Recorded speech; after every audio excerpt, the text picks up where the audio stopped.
Hiya, I'm Allison and welcome to Polygon Refinery. In this behind the scenes video, I'm reviewing my Witch Hat Atelier inspired brushbuddy short, Magic Lessons. Keeping in line with my previous stop motion animation shorts, my goal with this short was to once again level up my skills. My previous series featured two very simple puppets, Ghosty and Fleur, and I was ready for more complex motion and therefore a more complex puppet. As soon as I saw the brush buddy on screen in the Witch Hat Atelier anime, I was inspired. The character design was perfect because it was simple shapes, but I would still face the challenge of animating a quadruped for the first time. Step 1, plan out the story. The scene with the brush buddy wrapped around the witch hat was a direct inspiration because it is so cute and straightforward. Just the brush buddy, a single prop, and a static camera. I made a very basic storyboard to get the main movements planned out. I ended up deviating from my original timing and adding a lot more action into the scene, but this was still a great step to organize my thoughts. Step 2, gather references. The internet made a quick job of finding clear brush buddy and witch hat references. The manga and anime are gorgeous. Go look at them.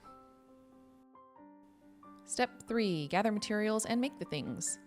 The brush buddy is something between a cat and a ferret anatomically, so I knew I would need an actual armature for this puppet. Aluminum foil and wire would not be enough here. So after reviewing the awesome work by Anya Boz and her Room Guardian puppet making process, I settled on a ball and socket doll armature base. The brush buddy is a long tail with feet and a face, so this seemed like a great option. If you try this, by the way, do not be like me and just buy the special pliers right away. Attaching and detaching these things is almost impossible without it. I knew I wanted magnetic replacement eyes, so I 3D modeled and printed a head that attached to the armature, and a few pairs of eyes. I ended up using wire for the legs. Initially, I thought I'd be cool enough to design and print custom pieces to use ball and socket armature for the legs too. The connectors that came with my set were not what I needed, but unfortunately, none of my printed connectors could take the stress of actually being posed and broke apart. Aluminum wire was simpler and easier. I wrapped the skeleton in foam pre-tape to make it extra grippy, curling the end of each toe to strengthen the shape as well as avoid sharp edges sticking out. A dab or two of hot glue kept the pre-tape in place. Next, to bulk up the body, I covered it in thrifted upholstery foam. After experimenting, I found that good old white school glue worked best. Clear glue and Mod Podge made the foam too stiff. I used a temporary layer of pre-tape to hold the foam in place while the glue dried, a very easy and effective trick. However, it was at this stage that my partner expressed fear of the strange naked mummy creature forming on my desk, but I trusted the process. After drying was complete, I trimmed the foam to have rounder edges, and then it was time for the skin. I needle felted the feet, and then hand sewed the fur, aka thrifted blanket, directly onto the puppet. Much less scary now. After a few versioning experiments for size and placement, I ended up making 4 sets of magnetic eyes with the hope that basically any facial expression could be formed with them. Closed eyes feature prominently in this short, so I was most concerned with that set. My first version were formed around the magnet size I was already using, but they were huge and not what I wanted. And then I had the realization I have other smaller magnets.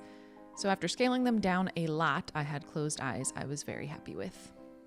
Next, I had to make the hat. My first thought was a fully functional fabric hat, but I did not know where to source any of the components for that quickly. Then I thought I could make it totally from paper. That would be easy, except finding the correct shade of blue was impossible, and my quick attempts at coloring white paper the correct shade of blue did not look right. I ended up doing a mixed media project in the end. I made a base form out of poster board.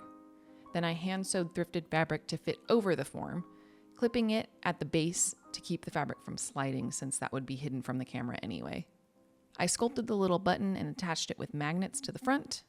I 3D modeled and printed the tassel caps and attached them with fishing line to a tassel made from embroidery floss. I coated it all in shiny gold paint, popped it on top, and I had a witch hat prop. I think the fabric looks nicer than paper would have anyway. Step 4, animate it. I have been able to upgrade some of my kit. Most notably, I have a camera that is not just my phone now. My images are more consistent and I don't have to worry about my phone being tied up for days as I film things.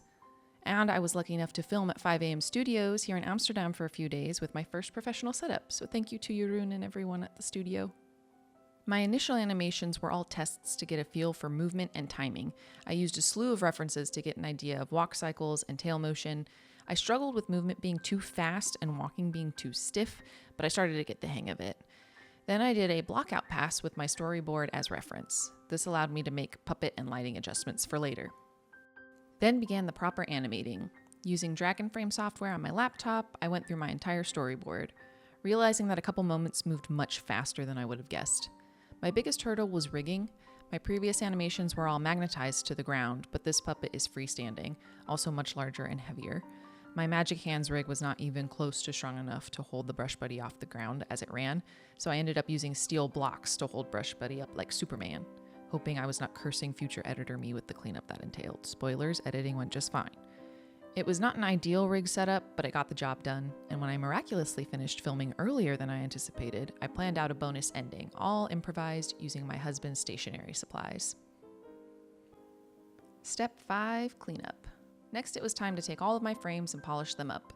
I moved into After Effects using a combination of masks and the clone stamp to erase the rigging from my frames. I also used some trickery to keep the tassel from moving so abruptly, as it sagged overnight, and I may also have hit it on my last day of filming. Oopsies. These things happen though, so it's nice that a little editing can help hide the things you do not want in your final film. Step 6, Foley and editing in Premiere Pro. The final step was one I had not really prepared for. I took for granted that adding background music was only one part of the equation. I knew that Brush Buddy squeaks and sound effects would take this animation to the next level, but the sound effects I could find were either the wrong sounds or the wrong timing.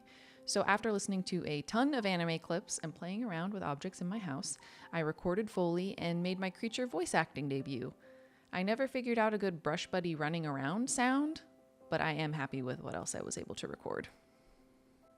Wrap-up time. Overall, I'm very proud of this animation. I successfully animated a quadruped creature with a better camera setup, but my puppet and rig could be better. The puppet head is a bit too large and stiff, and the seams are ugly.